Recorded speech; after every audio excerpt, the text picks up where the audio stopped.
halfway through Lucknow's run chase, which was expected to be almost routine.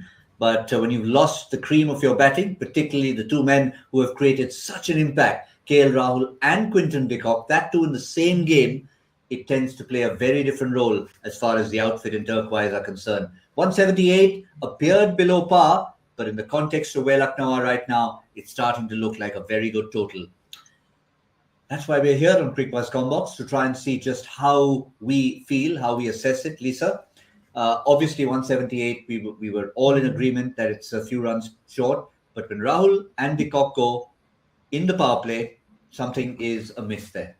Yeah, when you look at actually how Lucknow have gone when those two haven't scored, they've lost all 4 matches. And again, we're in a similar situation now. So this is a great opportunity for Lucknow to show that, you know what, they aren't just a two-man team, as in from a batting perspective, that, you know, Deepak Hooda, Krunal Pandya, Stoinis still to come, Jason Holder. So they've got some batters still to come.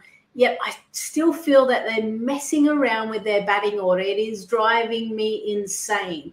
I mean, finally they had figured out who their number 3 would be, Deepak Hooda, but then today they send in Ayush Badoni, and he gets found out by a good swinging ball by Trent Boult. So I'm just shaking my head to try and figure out the reasons why they would do that.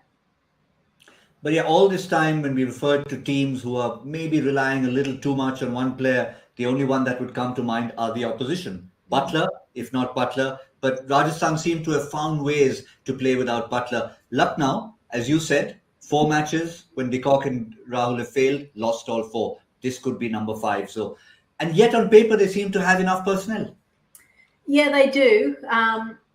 But, you know, we spoke about it before their innings that, you know, try not to be too funky with your batting order. You're getting that close to the finals, yet I feel like they're still trying to figure it out. So this order is what we put up. And I thought, oh, excellent. Deepak Hooda 3, Marcus Stoinis 4. Okay, then you've got Pandya and Badoni. Maybe you'd bring Holder in between. But they kind of throw that number 3 position, change the 4. It's just a little bit all over the place. And that's why I feel if de Kock and KL Rahul don't score the runs, then it's that middle order that just aren't doing the job. And Sean Pollock mentioned that as well. He said if it's up to the middle order, he's not quite sure if Lucknow will get across the line. They still can show that they can do it, but they've got a lot of work to do.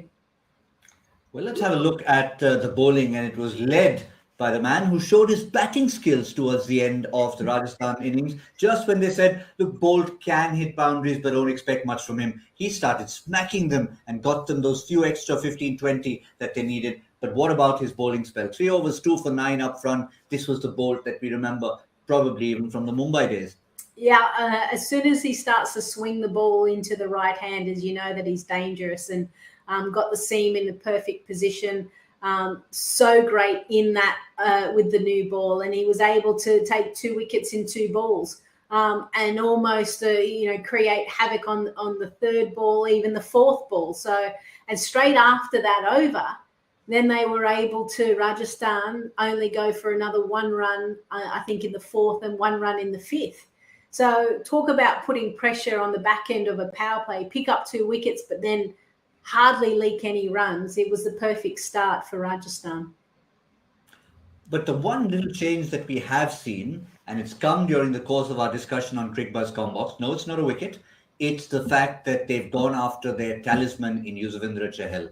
Deepak Hooda, Krunal Pandya have both made a conscious effort. 1 over for 10, make that 2 overs for 23 for Yuzvendra Chahal. So that will be a bit of a worry for Rajasthan, because they look like they have this match under control. But if Lucknow can pull this one out without Rahul and de Kock, that's going to be huge for them going into the playoffs.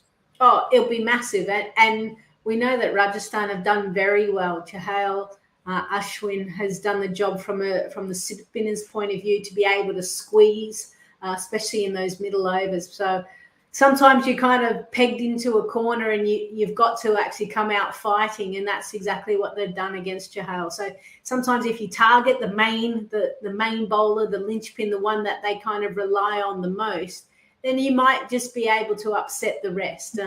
And so far, it's worked for Lucknow. All right, I'll put you on the spot.